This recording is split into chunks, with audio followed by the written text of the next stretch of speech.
Good morning সবাইকে। আমি পূজা। আমার নতুন আরেকটা ব্লগে সবাইকে অনেক অনেক স্বাগত। তো মায়ের পুজো কমপ্লিট। আজকের দিনটা হচ্ছে মহাষষ্ঠী।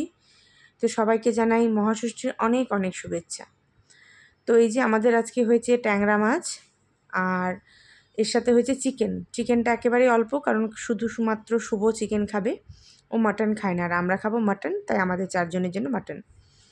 তো যাই হোক, রান্নাবান্নার দিকে পরে যাব। সকাল থেকে এখনও চা খাইনি, এখন আগে চা খাবো, তারপর সব করব। তো এই কদিন আমাদের মোটামুটি টিফিনটা ঘরে বন্ধই আছে, কারণ পুজোর মধ্যে তো টুকিটাকি ধরো খেতেই থাকি। তো চেষ্টা করি যে মানে টিফিনটা অ্যাটলিস্ট না করা, একটু তাহলে চাপ কম হয়। তো এখানে আমার ছেলে বললো পেটাই পরোটা খাবে। সবাই যেদিকে যায় তার অন্যদিকে যাওয়াটা ওর ধর্ম। তো ওর জন্য পেটাই পরোটা আনা হয়েছিল, আর বাকি সবার জন্য কচুরি, ঘুগনি, তরকারি ছিল, জিলিপি ছিল। তার সাথে চা নিয়ে একেবারে বসে গেছিলাম। মানে ভেবেছিলাম ডিম টোস্ট খাবো, কিন্তু মা বললো আজকে ডিম খেতে হবে না, তো সেই জন্য আজকে কচুরিতেই আসা হলো। মানে কচুরি খেতে তো ভালো লাগে, কিন্তু না প্রচণ্ড রিচ হয়ে যায় বলে, মানে তেলের জিনিস না, আর আমার খুব গ্যাসে হয়, গ্যাসের সমস্যাটার জন্য মানে অ্যাভয়েড করতে চাই। আজকে সকাল থেকে প্রচণ্ড গরম, মানে এখনই যেন টায়ার্ড লাগছে, কিন্তু আজকে প্রচুর রান্না রয়েছে। তো 9টার সময় আমার কাজ ছিল, তো লগ ইনটা করা হয়ে গেছে। তো এখন টিফিনটা খেয়ে নিয়ে তারপর রান্নার দিকে যাব। তো ভাবছিলাম যে স্নান করে নেব, স্নান করেই রান্নার দিকে যাব, কিন্তু সেটা আর হয়নি। তার আগেই আমি রান্নার দিকে চলে আসি। মানে রান্নাটা না হলে না একটা টেনশন হচ্ছিলো যে এতগুলো রান্না কখন হবে।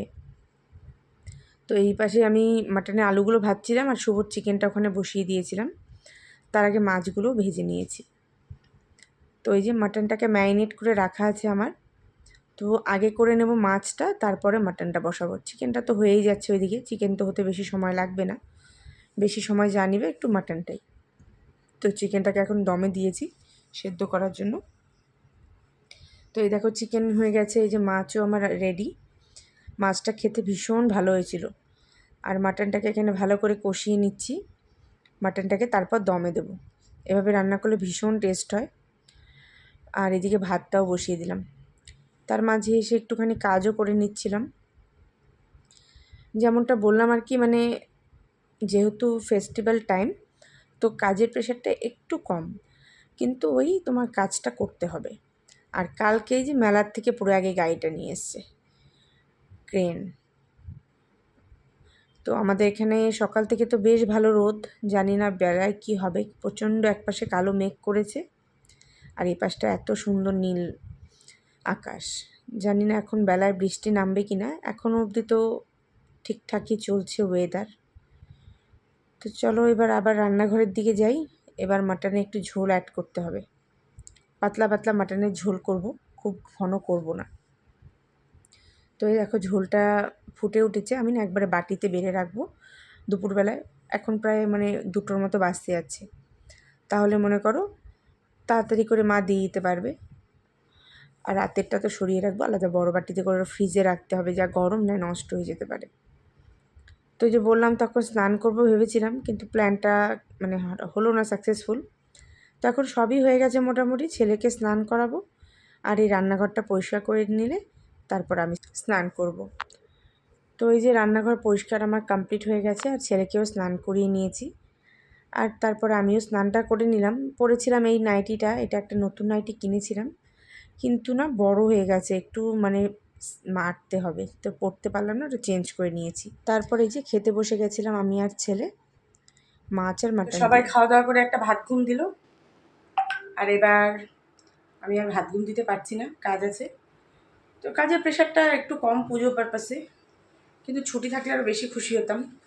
কিছু করার নেই, এগুলো মানে কি বলো তো, কলকাতার কোম্পানিগুলো হলে না বোঝে যে পুজোটা অ্যাটলিস্ট, বাইরের কোম্পানিগুলো না একেবারেই বোঝে না যে পুজো পারপাসটা কী।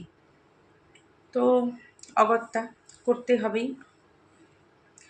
তো মানে আর সবাই তো কাজ করে, মনে করো সব রিলিজনের লোকেরাই তো কাজ করে, তো একজনকে যদি প্রাধান্য দেয় তাহলে সবাইকেই দিতে হবে। সেই জন্য মানে সেভাবে করে ছুটিটা ডিক্লেয়ার করে না কোনো কিছুতেই, যতটুকু নেসেসারি ন্যাশনাল হলিডেজগুলো সেগুলোর মধ্যেই থাকে। তো যাই হোক, কাজ করে নিই আর কিছুক্ষণ, 3 সাড়ে 3টে অলরেডি বাজে, তো 2.5 ঘন্টা।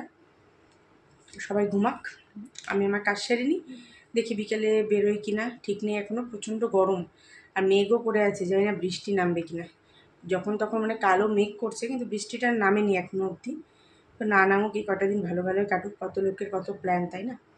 কত সুন্দর সুন্দর করে প্যান্ডেলগুলো করেছে, খালি সেটাই দেখছিলাম যে মানে লোকে কতটা এফোর্ট দিয়ে করেছে এক একটা জিনিস, কতটা চিন্তা ভাবনা করে করেছে শুধুমাত্র এই কটা দিনের জন্য, কত টাকার ইনভেস্টমেন্ট। তো সব কিছু ভালোই ভালোই উতরে যাক, মা দুর্গা এটাই আশীর্বাদ করুক, তারপর যা হওয়ার হবে। তবে এই প্রকৃতির ওপর তো আমাদের কারোর নিয়ন্ত্রণ নেই, বৃষ্টি হলে তো কিছু করার নেই। তো এই যে আমি না যতক্ষণ মানে কী বলবো শোবো, আমি আর শুয়ে শুয়েই কাজ করবো, পুরো একবার ততক্ষণ শোবে না, বসে বসে এখন গাড়ি নিয়ে খেলছি। তো এই যে এখন শুরু করি, পরে আবার দেখা হবে। দেখ, নতুন জামা প্যান্ট পরেছি, এখন এই যে গাড়ি নিয়ে খেলছে। চলো এবার গাড়ি রেখে শোব। গাড়ি রেখে আর শোবে না, গাড়িটা নিয়েই শোবেও। এই যে আমার কাজের, আজকে বিকেলবেলা কোথাও যাইনি, ওটা ভালোই ব্যথা এখন। তো আজকে এমনি গেলাম, এই ঠাকুর একটু ফুলমালা নিয়ে আসলাম, ফুলমালা আর মিষ্টি। কালকে আমার ছুটি, তো কালকে আমি পুজোটা দিয়ে নেবো। আমি ভাবছিলাম অষ্টমীর দিন দেবো, কিন্তু অষ্টমীর দিন যদি সকালে দিতে যাই না, তাহলে অঞ্জলি দিতে যেতে পারবো না। আমি শাড়ি পরতে একেবারেই পারি না, খুব খারাপভাবে পরি। তো নতুন শাড়ি পরতে খুব সমস্যা, মা হেল্প করে না করলে পরতেই পারবো না। তো সেই জন্য তার মধ্যে 8টার থেকে শিফট, মানে কাল তো না পরশু থেকে। তাই মাকে বললাম কালকে আমি পুজোটা দিয়ে নিই আরামসে, পরশু দিন থেকে তুমি দিও, আর পরশু দিন তাহলে অঞ্জলিটাও ভালো করে দিতে পারবো। বলো ঠিক আছে। তো সব মতো অ্যারেঞ্জমেন্ট করলাম। ফলের দোকান পাইনি, ওই দিকটা আর আমি যাইনি, এর জন্য আর পাইনি। বাবাকে টাকা দিলাম, বললাম সকালে তুমি উঠে একটা এনে দিও ফল, তাহলেই হবে। বসে বসে ল্যাদ খাচ্ছি, এরপর একটু খাওয়া দাওয়া করবো, একটু মানে রাতের খাওয়া দাওয়া করবো আর কি। তো ওই 9:15 বাজে, আর 15 মিনিট যাক খাওয়া দাওয়া করে নেব। তো রাতে আর এক্সট্রা কিছু রান্না হয়নি, মাটন ছিল, সেটাই আমরা খেয়ে নিচ্ছিলাম। আর আমাদের এখানে দেখো কি সুন্দর একটা ফ্ল্যাট লাইটিং করেছে, অন্য অন্য বাড়িগুলো হয়নি, কিন্তু আমাদের এখানে প্রতিটা বাড়ি কালী পুজোর সময় লাইটিং হবে। আমাদের বাড়ির সামনে খুব সুন্দর কালী পুজো হয়, তোমাদের সাথে সেটাও শেয়ার করব। তখন প্রতিটা বাড়ি দেখতে ভীষণ ভালো লাগে। তো যাই হোক, একটা দিন শেষ হয়ে গেল, মহাষষ্ঠী শেষ, রাত পোহালে মহাসপ্তমী। তো এই পুজোর দিনগুলো এই দেখতে দেখতেই কেটে যাবে। তো ব্লগটাকে এখানেই শেষ করছি, ভালো লাগলে অবশ্যই লাইক করো। দেখা হবে আবারও একটা নতুন ব্লগে, ততক্ষণের জন্য সবাই ভালো থেকো, সুস্থ থেকো। গুড নাইট সবাইকে, টাটা।